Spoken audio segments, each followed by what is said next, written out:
Le regard de Léon. Léon avait 8 ans, mais son regard semblait déjà porter le poids de plusieurs vies.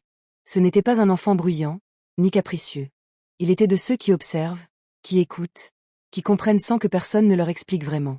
Chaque soir, assis près de la fenêtre, il regardait le ciel. Avant, sa mère lui disait que les étoiles étaient des promesses. Mais aujourd'hui, même les étoiles semblaient fatiguées. À l'école, on lui parlait d'avenir. Un bel avenir. Un monde meilleur. Mais non, ce n'était pas ce qu'il voyait.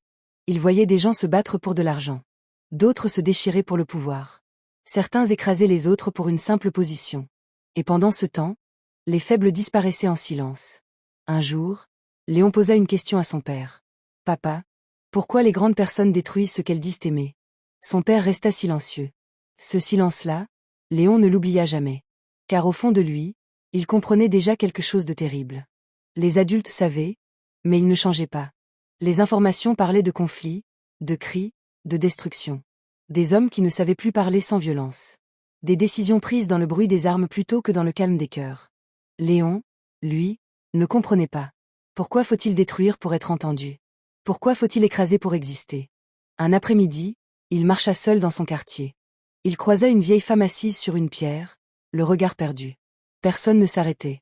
Personne ne voyait. Alors Léon s'approcha. Il ne donna pas d'argent. Il ne fit rien d'extraordinaire. Il s'assit simplement à côté d'elle. La vieille femme tourna la tête, surprise. Et pour la première fois depuis longtemps, elle sourit. À cet instant, Léon comprit quelque chose que beaucoup d'adultes avaient oublié. Le monde ne manque pas de richesse, il manque de cœur. Le soir, il reprit sa place près de la fenêtre. Mais cette fois, il ne regarda pas les étoiles.